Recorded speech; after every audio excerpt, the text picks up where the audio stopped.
Brahma Chellaney, let me start with you first. I just read out 11.1 of the Vienna Convention. Even if you know what Justin Trudeau, Melanie Joly, what they've been saying, that India violated 11.1, and it's clear from whatever I read out from that clause that India is not in contravention of 11.1. The basic principle of diplomacy is parity, it's reciprocity, right? So if India has 20 diplomats in Canada, what is wrong with asking a similar number to stay here in India? That's all India has asked for. It's asked for parity. Is that in contravention of the Vienna Convention and in contravention of what is basic diplomatic principle?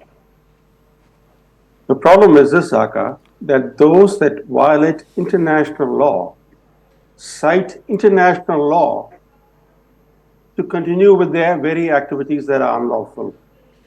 Now you look at one aspect, terrorist financing. The Paris-based Financial Action Task Force mandates that every country choke off terrorist financing. If terrorist financing were to be choked off, Canada would no longer remain the international epicenter of the Khalistan movement. The fact is that Canada has done little to ensure that its territory is not used for terrorist financing. As a former foreign policy advisor to Trudeau recently wrote in Canadian newspaper The Globe, Trudeau did not want to lose the Sikh vote, therefore foreclosing concrete action against terrorist financing. Now, this is a clear violation of international rules. But Zaka, there is a larger issue here.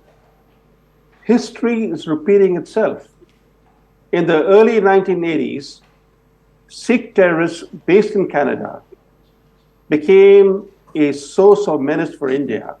The then Prime Minister Indira Gandhi asked Trudeau's father, the then Prime Minister Pierre Trudeau, to extradite Talvinder Parmar.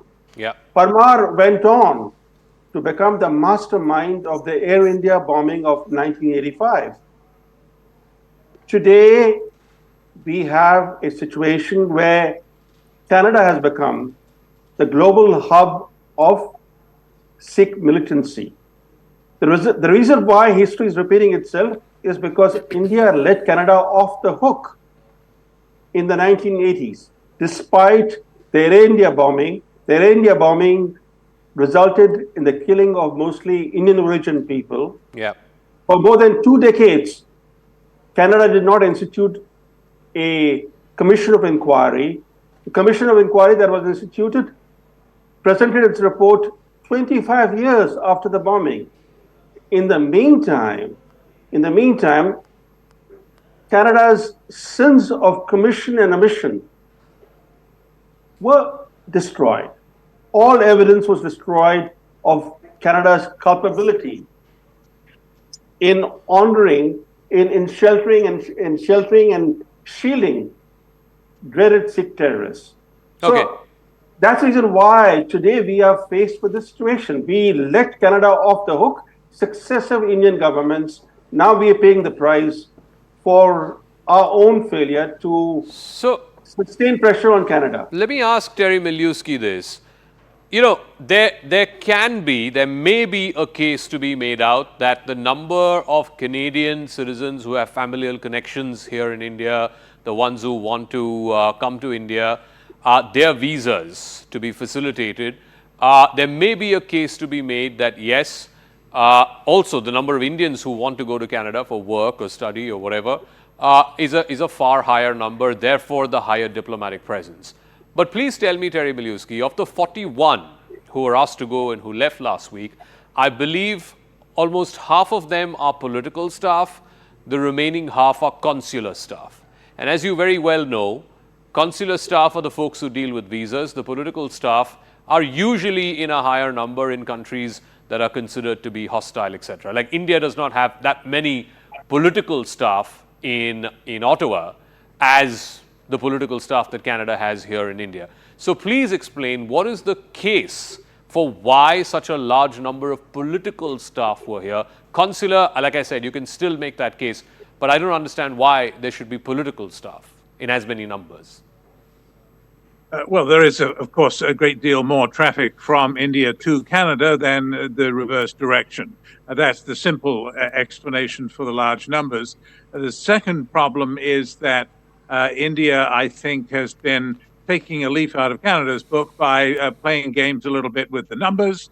If you look at the registry in Ottawa of Indian diplomats, foreign service officers who are accredited to work in Canada, have diplomatic immunity in Canada if they were here, but they're not actually resident at the moment, you come to a number more like 60. In other words, that on paper, parity already exists. The other point to be made is that this all is interesting for international lawyers. Canada has no doubt similarly played some games, in my view, by claiming illegality on the part of India, that this is illegal. Kicking out diplomats is not illegal, and once you're kicked out, you lose diplomatic immunity. That's not illegal. So I think there's a certain amount of silliness on both sides, but the important point is that none of this has anything to do with the fundamental issues between the two countries, which have been rightly described. Canada's 40-year history of failing to stand up to threats of violence and actual violence by Khalistanis operating in Canada. It has been going on far too long. If this scramble and this dispute over diplomats is finally swept away, it may have achieved something if it has forced Canada to focus on what is it going to do exactly. It clearly about hasn't, legitimate Indian concerns. even in what the foreign minister said yesterday, that we're open to looking at resuming consular services for Canadian citizens. That, of course, was paused after this crisis, went public and flared up in the manner in which it did.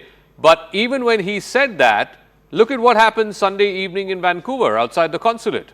So I'm coming back to that question, Terry Milewski. Clearly, the Canadian government, for whatever reason, and we know what the reason is, it's domestic vote bank politics for the Trudeau government, is not wanting to rein in on these Khalistani elements. They were protesting Sunday evening outside the Indian consulate in Vancouver. Not only that, but the signs that they've been producing, not just this week, but in recent months, have been threatening, and deliberately threatening and painting targets on the backs of Indian diplomats. I mean, they have been carrying posters through Vancouver and Toronto, calling Indian diplomats killers, and offering cash rewards, considerable cash rewards, $10,000 and the like, for the revelation of their home addresses, so that if anyone wants to go and take reprisals to go get them, then they'll know where to go. This is outrageous, and Canada has let this go much too far to get to that point, and needs to do something about it, in my view.